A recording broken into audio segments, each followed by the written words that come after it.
Fala aí galera, vou aproveitar que eu tô aqui no aeroporto, vou fazer um videozinho aqui falando um pouco sobre impressoras portáteis. É muito interessante, né? Porque é uma coisa que faz tanto parte do nosso dia a dia aqui da empresa, mas que é uma dúvida bem frequente de clientes e muitas vezes até de parceiros, até em alguns treinamentos que eu dou, aparecem muito essas dúvidas de mas e aí, tem a etiqueta RFD, né? Ela tem um microchip e tal, mas como é que eu faço para gravar ela? Eu tenho que ter um leitor para gravar? Eu vou gravar uma a uma? Como é que isso funciona? Então eu queria nesse vídeo hoje falar um pouquinho sobre as impressoras portáteis. Existem impressoras e aí a gente chama de portátil, mas ela não é tão portátil assim. Existem basicamente dois tipos de impressoras. Essas que a gente chama de portáteis, elas têm um tamanho um pouquinho maior do que como se fosse uma caixa de sapato, né, o tamanho de uma caixa de sapato. Então elas são fáceis de transportar.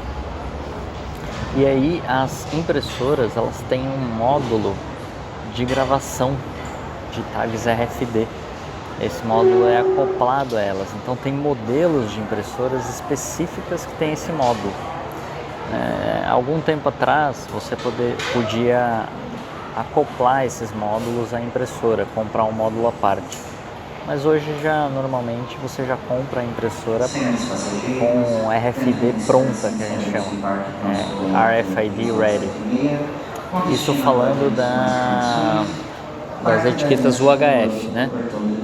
Tem aparecido ainda agora no mercado as etiquetas também, as impressoras para etiquetas NFC, para alta frequência, que é o 13,56 MHz, que aí a gente tem ali o MyFair ou o NFC para meios de pagamento.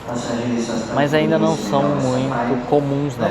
E essas portáteis normalmente não tem para NFC.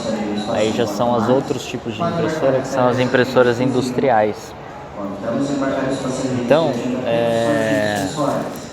vamos ver se o som não fica muito ruim aí com o pessoal falando. Mas essas impressoras portáteis, elas são muito versáteis. Elas têm o módulo de RFD já acoplado nela. E a parte das etiquetas, por que ela é pequena? Porque o rolo de etiquetas você não consegue colocar ele dentro da impressora. Então eles conseguiram dessa forma fazer com que ela fosse mais compacta, né? Então você precisa ali de um adaptador externo. Você coloca por fora da impressora, coloca o rolo fora dela. Aí as etiquetas entram por um buraquinho que tem atrás dela. E essas etiquetas normalmente vêm em rolo, tá? E aí você faz uma configuração na impressora. Tem alguns comandos no próprio código de impressão que você dá para que ela faça o que a gente chama de encoding da tag RFD, que é a gravação da tag. Depois, outros vídeos eu vou explicar melhor os tipos de memória que tem na tag e tal, mas basicamente a impressora ela faz isso. Aí você tem no mercado as mais comuns, as que a gente mais usa aqui na empresa, são a Zebra, a ZD500R. Então tem que tomar cuidado também, aí já vai um hackzinho, uma dica para vocês. Tem que tomar cuidado porque muitas vezes vocês vão cotar essas impressoras e isso acontece muito com clientes, né? Ou até mesmo parceiros aí estão fazendo isso pela primeira vez, de cotar a impressora e falar assim, nossa, mas eu achei uma impressora tão mais barata do que a que tem lá. Então, em média, essas impressoras custam $2.200, tá? Pra vocês terem um valor de referência. Mas aí o cara fala, pô, achei essa impressora por metade do preço, mau negócio. Só que aí tem que tomar cuidado, porque normalmente essa impressora por metade do preço, ela não tem o módulo RFD, tá? Ela é só a ZD500, não tem o R. E aí você acaba, isso de novo, né? Aviso porque acontece muito e acontece ainda muito assim, o cliente passa para o setor de compras para fazer a compra e aí a gente nem é informado, e a hora que chega a impressora, e normalmente são impressoras que não tem estoque aqui no Brasil, então na hora que chega a impressora, a gente vai ver, puxa, não era a impressora RFD, aí tem todo um processo de troca e tal, bem complicado. A gente já teve atrasos bem grandes, por sorte a gente tem um parque de impressoras aqui, nosso birô de impressão, e a gente conseguiu suprir ali para que não atrasasse o projeto.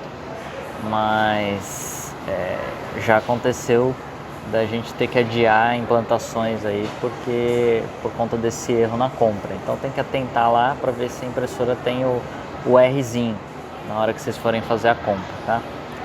Normalmente o módulo RFD ele fica na parte frontal, embaixo, nas impressoras da Zebra, tá?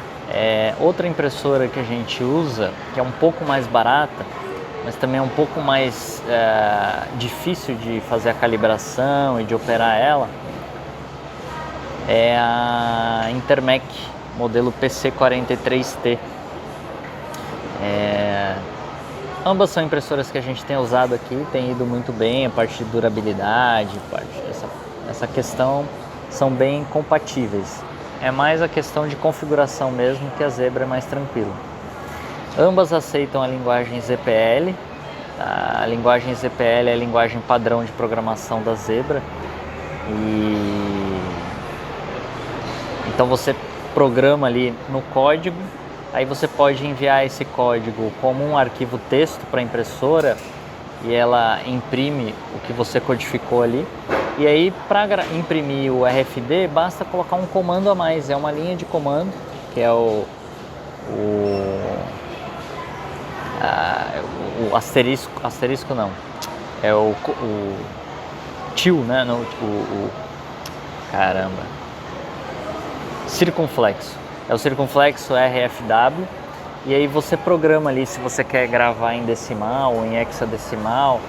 Também dá para você programar em qual memória da etiqueta você vai gravar e o código que você vai gravar. Também tem outras dicas aí que eu posso dar com relação a qual software usar para poder fazer as impressões. No começo, né, alguns anos atrás, a gente ainda fazia muitas impressões na mão, então a gente criava os códigos na mão e porque era fixo, né? Normalmente era fixo, só tem uma variável ali, mas a parte de logo, onde vai o código de barra ou o QR Code impresso, é uma codificação padrão, o que muda é só a numeração. Então você tem uma forma de serializar isso e a gente fazia isso em arquivos. Aí depois nós desenvolvemos uma aplicação em Delphi para poder fazer essa serialização, essa gravação, que por exemplo já pega o XML ali do cliente, ou já pega o arquivo de entrada e converte isso para ZPL e faz a serialização. Mas hoje se utiliza muito softwares como Nice Label ou Bartender, que são softwares próprios para isso. Então você consegue adaptar ali a parte visual muito bem, fica mais fácil de trabalhar quando precisa fazer alguma modificação na etiqueta e tal. E também porque eles já integram normalmente com uma base de dados, né? Então se você, principalmente para quem não tem uma codificação padrão, é interessante trabalhar com esses softwares. Eles são mais caros, mas aí dependendo muito do projeto, né, fazer uma análise se vale a pena a aquisição da licença. E normalmente $800 uma licença para uma impressora. Eles têm também já as opções de software em nuvem que ajudam nesse processo. Se não me engano, é em torno de $50 por mês, se for a opção em nuvem. Outra coisa bacana de falar dessas impressoras é que elas são de fácil configuração, né? Principalmente a ZD500R, como ela tem a anteninha embaixo, ela é um pouco mais recuada, E aí depois, quando vocês virem o vídeo aí que eu vou falar das impressoras industriais, então essas portáteis, elas têm uma facilidade no processo de calibração da tag, elas não precisam de tanto recuo para poder fazer a gravação da tag. A anteninha dela já é bem ali na ponta, então é coisa característica das tags RFID, normalmente a necessidade de se fazer recuo, e aí isso diminui a velocidade de impressão e pode também dar alguma questãozinha ali de se o adesivo da tag não estiver muito legal, pode enroscar na fita, enfim, alguns processos ali que o recuo pode atrapalhar um pouco. Então isso é bacana, essas impressoras portáteis que não tem tanto esse problema. A questão de recuo, ela depende muito também, obviamente, do tamanho da etiqueta. Então a gente tem ali um recuo máximo de 30 milímetros, 30 milímetros que é possível fazer para uma etiqueta. Então também tem que tomar cuidado na hora que for construir ou comprar a etiqueta, para ver se o tag RFID não está posicionado muito para baixo, muito para cima, ou no centro de uma etiqueta e essa etiqueta é muito grande, porque aí realmente vai complicar para você conseguir fazer a gravação. É possível fazer a gravação de tags maiores do que isso? Sim, aí se usa um outro comando, que é um comando F, só que aí ela imprime uma parte da etiqueta, aí quando chega no RFD ela grava e aí continua imprimindo o resto da etiqueta. Também existe essa possibilidade. Mas é importante ficar atento a essas questões aí de impressão. De resto, de dica, é mais parte de calibração, mas aí a gente tem vários vídeos de suporte de como faz esse processo de calibração, a gente mostra ali na prática. Eu acho que o mais interessante era que eu queria deixar a mensagem nesse vídeo, mostrar aí que existe, né, as impressoras específicas para fazer o encoding das tags, e também existem empresas que fornecem o serviço de birô de impressão, né? Nós fornecemos também. E aí, como a impressora é um investimento um pouco mais elevado, alguns clientes não viabilizam, ou muitas vezes ele está ali iniciando o projeto e aí ele prefere utilizar um birô de impressão que vai cobrar pelo serviço de encoding das etiquetas, para ele já receber as etiquetas ali prontas.